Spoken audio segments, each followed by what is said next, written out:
7 de la mañana con 15 minutos, amigos y amigas. El tema del famoso impuesto al trabajo parlamentario ha generado múltiples reacciones y claro, la afectación a la credibilidad del primer poder del Estado, que es el legislativo. El día de ayer, la Asamblea Nacional firmó con la Fiscalía General del Estado un acuerdo de cooperación interinstitucional. También lo hizo con otras entidades estatales para continuar con la lucha contra la corrupción. La presidenta de la Asamblea decía que este acuerdo va a permitir trabajar los problemas coyunturales que atentan contra la transparencia pública. El fiscal expresaba que este convenio va a permitir realizar el seguimiento a las denuncias de corrupción. Las historias han sido múltiples en las últimas semanas. Diversos ex colaboradores de asambleístas han dado su testimonio sobre ciertas prácticas irregulares que no han hecho otra cosa sino evidenciar los niveles de corrupción que se ha generado en el primer poder del Estado, con prácticas que se ha dicho han sido históricas. ¿Cómo combatir la corrupción al interior de la Asamblea Nacional? ¿Qué implican todas estas denuncias? Lo vamos a analizar con nuestros invitados, el general René Yandún, asambleísta por la provincia del Carchi, es el coordinador del BIN, el asambleísta Héctor Muñoz, subcoordinador del bloque del movimiento Suma, y en breve se incorporará a esta mesa del diálogo el asambleísta Fabricio Villamar, que fue quien disparó las alertas en la Asamblea Nacional. De lo que ha sido, se expresa, general René Yandún, una verdad a gritos. ¿Cómo ha repercutido esta situación en la Asamblea Nacional? Partamos por allí. Bienvenido, buen día. Muchas gracias, Carmita. Buenos días, Andrés. Y un saludo a mis compañeros de panel, Héctor en este caso, y a todos los quienes nos están escuchando. La verdad es que hemos sufrido una hecatombe, yo diría una crisis, o tal vez un escándalo relacionado a esto, lo que se le ha denominado el impuesto al trabajo. Por otro lado, le han denominado también como diezmos y bueno, muchos calificativos. Pero la verdad que es un acto de corrupción, de irresponsabilidad y de inmoralidad, ya que depende de cada una de las personas, de su forma de ser, de su forma de actuar. Pero usted dijo, tenemos un dato histórico. Personalmente tuve la experiencia en el año de 1998, cuando estaba funcionando como diputado en el Congreso, y desde allí se escuchaba, no se pudo detectar quiénes podían haber caído en este juego. Sin embargo, para evitar todo este ensamble de corrupción, se creó un código de ética que fue presentado justamente en ese entonces por Paco Moncayo, como Izquierda Democrática, en el que de una u otra manera enderezaba el comportamiento o trazaba un camino para quienes éramos congresistas de cuál debe ser el comportamiento. Indicaba exactamente cómo debíamos utilizar nuestros salarios, cómo debía ser el comportamiento al interior y al exterior del Congreso, y considero de que eso dio buenos resultados. Desgraciadamente, estamos hablando de dato histórico, llega al Correato el señor Fernando Cordero, derogó el Código de Ética, y justamente eso era un freno, un acto restrictivo para la formalidad, para la responsabilidad, para la ética y para dar cumplimiento a lo que dice la Constitución y las leyes. Todo relacionado para trabajar correctamente, con efectividad, con eficacia, con transparencia, en fin, y detestar los actos de corrupción. En todo caso, así es como hemos querido trabajar, estamos trabajando. Por mi parte, desde el 98, luego estuve en 3 periodos en la prefectura, ahora 2 periodos en la asamblea, y no hemos tenido jamás un caso similar, razón por la que muchas veces da vergüenza de que ciertos asambleístas hayan caído en este juego, sea con conocimiento, desconocimiento, con buena, mala fe, pero desgraciadamente pues estamos inmersos en este escándalo. Asambleísta Muñoz, cada vez que abordamos este tema en la radio recibimos cientos de mensajes de denuncias en esta línea. Varios de nuestros oyentes, varios de ellos funcionarios públicos que mantienen o nos piden mantener la reserva del nombre, obviamente, nos expresan que a nombre de las contribuciones para los partidos, esto entre comillas, se les descuenta este peaje mensualmente. A varios de ellos, que esta fue una práctica, nos dicen que se acentuó en la última década. ¿Cómo entonces, no sé, si conciliar o que lo que es la contribución al partido voluntaria, entre comillas, y lo que es un acto de corrupción? Funcionarios públicos habrán dicho, pero ¿por qué? Si es normal, la ley lo permite, la contribución, pero ¿en qué términos? Pues, a ver. Gracias, Carmen, Andrés, General Yandún. Saludo, hola a toda la audiencia. Creo que cualquier forma de quitarles el salario, el sueldo, la remuneración a los asistentes o asesores, sea cual sea la forma, es terrible. Claro, yo me amplío a toda la administración pública, sí, ¿no? Esta ha sido una terrible práctica en todo lado, de acuerdo inclusive con lo que usted mencionaba, Carmen, acerca de este aporte a los partidos o movimientos políticos. Hay que hacer otra cosa como lo establece la ley, como lo establece el CNE. El CNE tiene formularios. Exacto, en donde que deben llenar. Uno efectivamente se adhiere y se compromete a dar una parte de su salario, pero un tema absolutamente voluntario si es que uno cree necesario, cree en ese partido o movimiento político. Pero no con ese concepto, decirles a las personas que trabajan con uno en los despachos, tienes que darme tanta cantidad de dinero, tanto porcentaje para el movimiento o para lo que fuere. A mí me parece igual de denigrante lo uno que lo otro. Lo primero es un tema absolutamente voluntario, que si quieren hacerlo, que lo hagan. Pero nosotros no tenemos ninguna atribución para quitarles un solo centavo a ninguna de las personas que trabajan con nosotros. Yo creo que es totalmente reprochable. Andrés. General Yandún, ahora, se ha mencionado, se ha difundido cuáles son las acciones que se están emprendiendo a través de Contraloría, a través de UAFE, a través de Fiscalía. Es decir, en este caso, y hay 5 casos concretos en Fiscalía que se están investigando. Estamos hablando entonces de un precedente concreto, es decir, no va a quedar en una suerte de show mediático, porque realmente la Asamblea ha estado unido con varios escándalos. Parecería que hoy habrá un precedente antes y después. Considero más bien de que esto tiene que hacerse una investigación. Hay que dar en derecho a la defensa, hay que seguir el proceso judicial correspondiente, porque caso contrario, simplemente estamos juzgando de una manera somera, escandalizando al pueblo y muchas veces, a lo mejor, inculpando a ciertos asambleístas que de una u otra manera no están inmersos dentro de este delito, sino que a lo mejor, pongo un caso, Tito Puanchir, que el primer acusado, él pidió un crédito antes de ser asambleísta a una persona particular en Morona, Santiago, por el valor de $8,000. Quien le prestó no es empleada pública.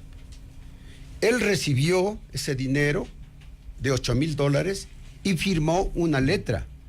Pagó el 50%, es decir, $4,000, y está pagando el resto. Sin embargo, hay una denuncia porque se le ha ofrecido en tiempo de campaña ser asesor.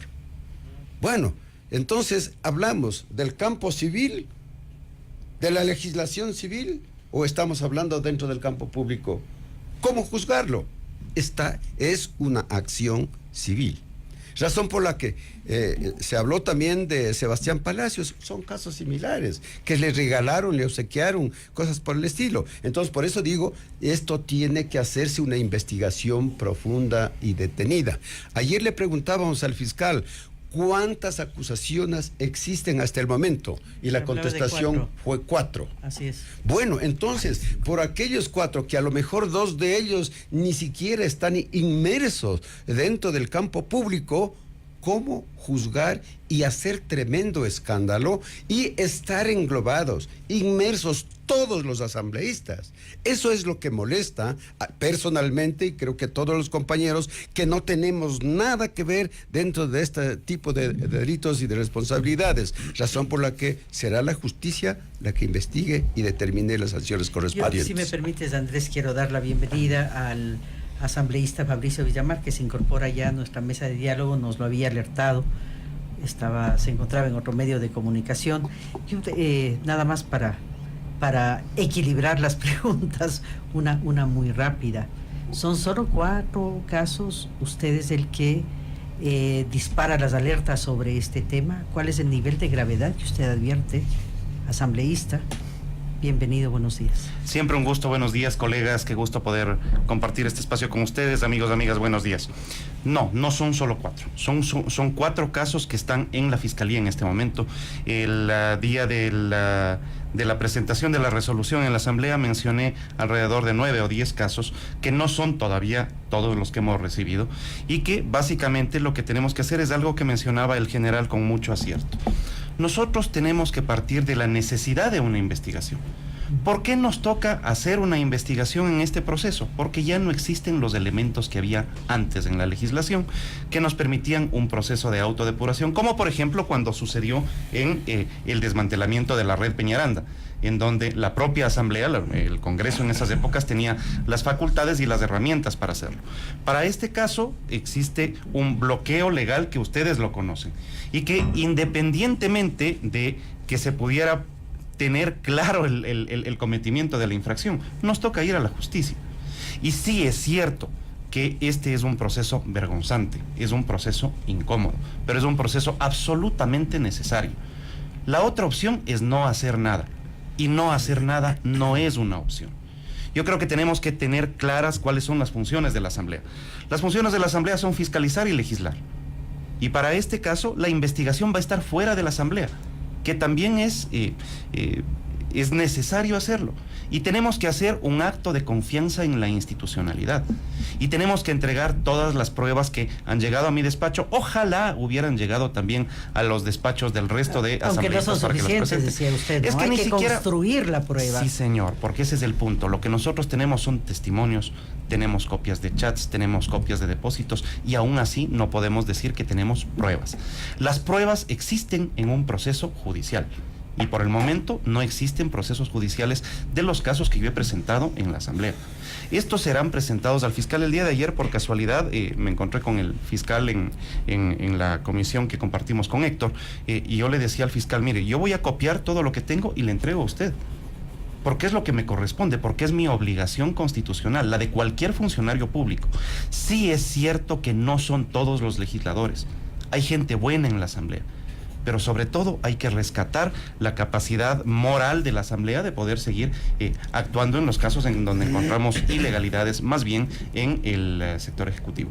Bien, asambleísta Muñoz, por cierto, esta es la primera parte de la entrevista, luego van a entrar los asesores porque también queremos escucharlos a ellos, la versión, porque no solamente tenemos un lado de la noticia, y así tampoco. Eso, vengan. No, broma aparte. Asambleísta Muñoz, se decía a propósito de todo lo que está ocurriendo que era imperioso una autodepuración de la Asamblea, y escuchaba a la presidenta de la Asamblea decir que ella no conocía una forma de autodepuración. Me pregunto si existen posibilidades. A ver, en la ley orgánica de la función legislativa, lastimosamente no se establece, digamos, esta conducta como sancionable, lastimosamente. Yo creo que nosotros deberíamos inmediatamente trabajar en una reforma en ese sentido del artículo 163 para incluir esta causal de los diezmos. Creo que es absolutamente necesario. Recordemos que esta ley se lo hizo en el tiempo del correísmo, y a mí me sorprende que no se haya topado un tema tan tan sensible como lo que estamos viviendo, lo que decía Fabricio y efectivamente también lo que decía el general Yandún. Creo que a nosotros inicialmente tenemos que hacer un ejercicio ético y moral. Al no tener efectivamente o está derogado el código de ética, yo sí creo que es también necesario que se construyan este tipo de normas o que, digamos, limiten esta cuestión de la ética y de la moral. Pero también creo que es necesario hacer algunas acciones por nuestra parte. Primero, eliminar esos falsos espíritus de cuerpo, porque aquí yo creo que no se tiene que tapar absolutamente a nadie, a nadie. Por otro lado, creo que también es responsabilidad de los movimientos, de los partidos políticos que auspician a todos los asambleístas a que tomen medidas en ese sentido. La gran mayoría de movimientos y partidos políticos tienen estos comités de ética, y yo creo que es fundamental que ahí también se aborden esta problemática. Porque nosotros somos representantes de la gente y tenemos que ver, digamos, con esa responsabilidad nuestras acciones. En el caso de Suma, por ejemplo, el día de hoy se ha llamado a una reunión con las autoridades para que se comenten cuáles son los temas que están pasando y se expongan ahí. Yo creo que esto es algo sano para el movimiento. Yo creo que es indispensable que se diga la verdad. Yo creo que es indispensable en este caso la transparencia. Efectivamente, como mencionaba, la autodepuración debe venir desde los partidos. Yo creo que desde cada uno de nosotros y evidentemente desde los partidos también. Porque si estamos esperando de asesores, el responsable es directo es el asambleísta, ¿no? Por supuesto, yo creo que aquí se tiene que esclarecer absolutamente toda la verdad. Y paralelamente que sigan los procesos judiciales como tienen que seguir. Recordemos que aquí no solamente está en juego perder el cargo, no. Cuando ya empieza el proceso judicial, también se tiene el riesgo de que esa persona termine en la cárcel. Entonces esto no es un tema menor. Entonces yo creo que hay que abordarlo con la seriedad y la responsabilidad del caso. Ahora bien, asambleísta Villamar, también he escuchado algunos comentarios en el sentido de que este episodio es como un juego pirotécnico que está distrayendo la esencia o el trabajo de la asamblea. ¿Es así? ¿Cuánto tiempo va a durar este escándalo que de alguna manera efectivamente los medios los tiene preocupados a toda la ciudadanía? Porque finalmente es un tema importante de corrupción. Ojalá dure lo menos posible. Ojalá se cumplan los preceptos que hemos aprobado en la Asamblea, y es que en el plazo máximo de 90 días se tenga esta información cruzada que abarca desde el año 2013 hasta la presente fecha, porque es necesario que tengamos un análisis claro de cuentas. Parte de las cosas que nosotros tenemos que operar es, por ejemplo, saber si es que existieron transferencias directas entre quienes son subalternos y quienes son sus jerárquicos superiores. Ese es el primer elemento que hay que hacer, y esto es fácil. Con el algoritmo en la unidad de análisis financiero se puede establecer si es que existieron estos cruces. Ese es el primer caso. El segundo, se dice que se pedían que los pagos se hagan en efectivo. Entonces, la Contraloría lo que puede hacer es un examen patrimonial. Nadie puede gastar más de lo que tiene, es así de sencillo. Y esto es lo que se va a poder demostrar, y es parte de las cosas que se tiene. La otra es que se pedía que se hagan pagos, lo que se presentó en el pleno de la Asamblea, para que les compren la tela para el vestido, para que paguen el colegio del guagua, para que paguen la cuota del carro. O el perfume de la mujer. O el perfume de la Increíble. mujer. Ya. Ese tipo de cosas que son vergonzosas, hay que enfrentarlas. ¿Cuál es la otra posibilidad? No hacer nada, y como les decía, esa no es una posibilidad. Y yo creo que este proceso, si bien es complicado, va a terminar devolviéndole a la Asamblea prestigio. Y creo que transparencia. Pero por supuesto, que es absolutamente necesario. ¿Con qué cara usted fundamentales. puede auditar al Estado central? Si es que dentro del hemiciclo nosotros tenemos gente sentada que podría estar metida en esos ilícitos, o como yo varias veces les he dicho, yo tengo la certeza de que hay asambleístas de Alianza País que van a pasar de la curul a la cárcel. Bueno, y el periodo de investigación, de acuerdo a lo que decía el fiscal, se remonta al anterior también, ¿no? Exactamente. Y que bueno. Ahora no sé si haya la posibilidad de ampliar a toda la administración pública también. Es decir, creo que en esto General Yandún debe intervenir activamente la comunidad también, pues.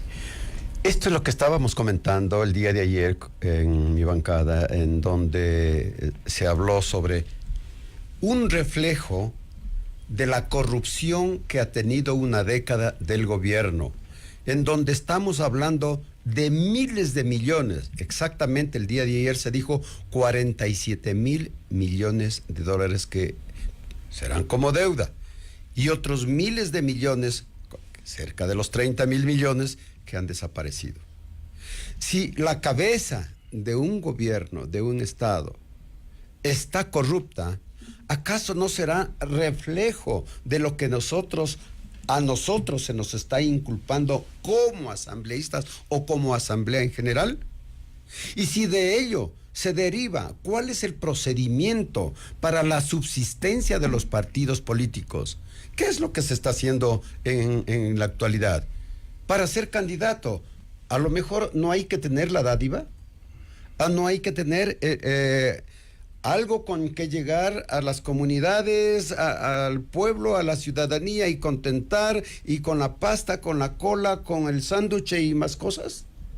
Entonces necesitamos una madurez democrática, necesitamos una cultura cívica, necesitamos una educación de qué es la democracia, para qué sirve, que la juventud entienda de que es necesario elegir a sus representantes que sean los más capaces, los más idóneos, los más transparentes. Es decir, es un proceso que va desde la niñez, la juventud, hasta la madurez, como estamos en este momento, por un lado. Y por otro lado, yo digo, un escándalo tan inmenso como lo que tiene el gobierno en este momento de corrupción, ahora se quiere tapar, se quiere a lo mejor dejar a un lado eso y decir, bueno, no topemos este momento, ahora el problema lo concentremos en la Asamblea Nacional. No, este no es un acto de distracción, de derivación.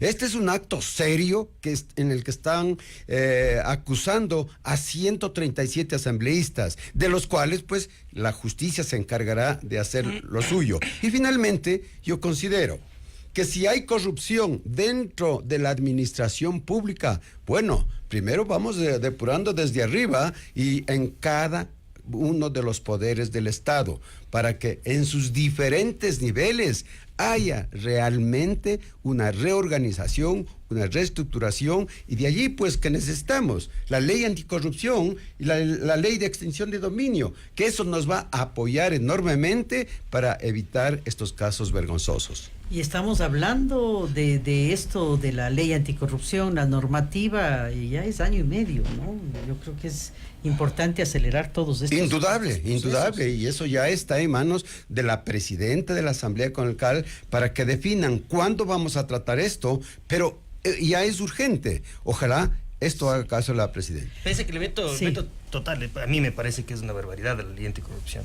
O sea, yo creo que aquí sí se está afectando Pero no mucho. se podría rescatar lo de No, los temas que estaban en de los esa ley, aspectos. un año no se lo pueden tratar. Ninguno de los aspectos Los que se los estaban puede analizados en incorporar. la ley no se los pueden tratar.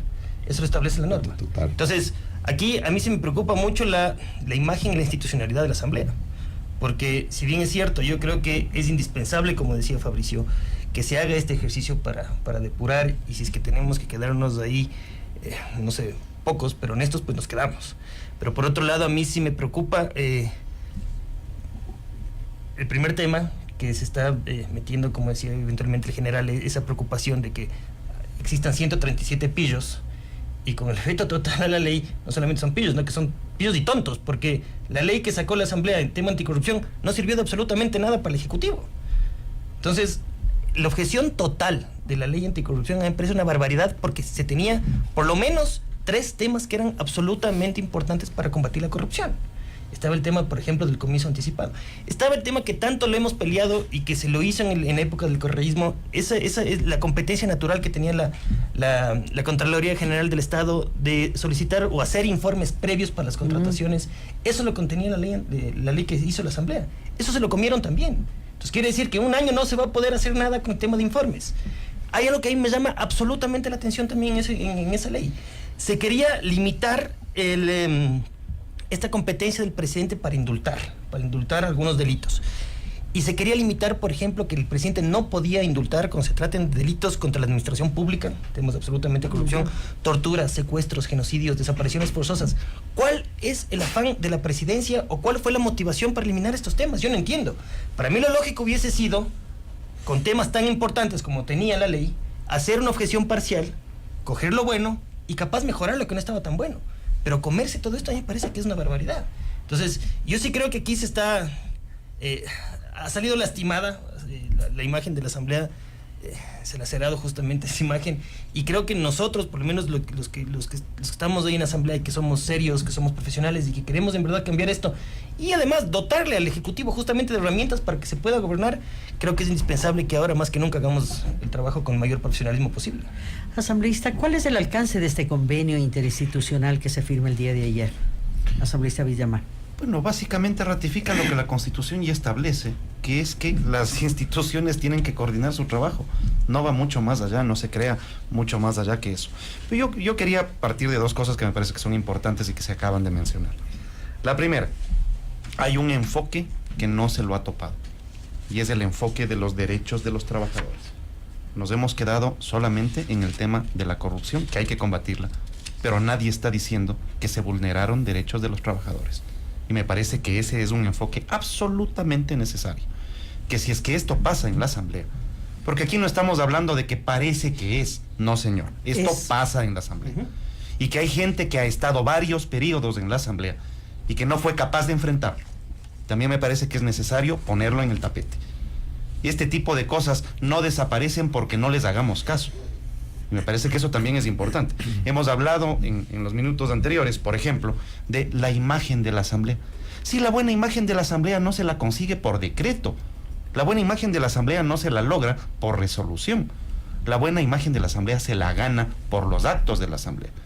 Y en este periodo legislativo, yo sí creo que la Asamblea ha sido prolífica. Y la oposición ha sido exitosa en muchas cosas. Es recién en este periodo en donde luego de 13 años hemos tenido casos de fiscalización que terminan con la destitución de funcionarios del correísmo. Algunos prófugos de la justicia, otros destituidos.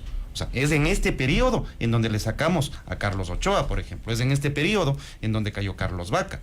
Es en este periodo en donde se le sacó a José Serrano. No sé si la Asamblea está haciendo su trabajo, pero parte de hacer su trabajo es enfrentar también los demonios internos. Lo otro es hacerse de la vista gorda, y eso tampoco es sano. Perfecto. Muchas gracias por habernos acompañado esta mañana, y creo que el camino es largo, pero debe ser intenso y se requiere de una acción colectiva que siempre planteamos. Ciudadanos debemos ser actores protagónicos.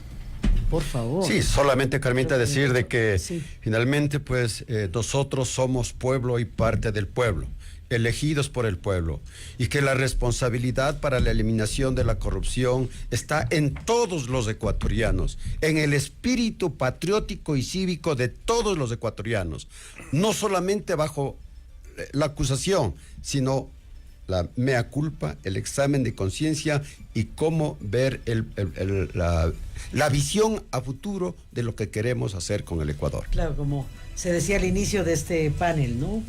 Este es el reflejo de lo que ocurre en nuestra sociedad. Ya debemos eliminar aquellos pensamientos de que sí, bueno, robó pero hizo obra, por ejemplo, ¿no? Vean ustedes, y yo creo que el cambio de actitud social es fundamental. Así es. Muchas gracias, general. Muchas gracias a ustedes. Muchas gracias, Buenos días. Muchas gracias. Muñoz y asambleísta Villamar. 7:43, Noti Hoy, el centro de la información.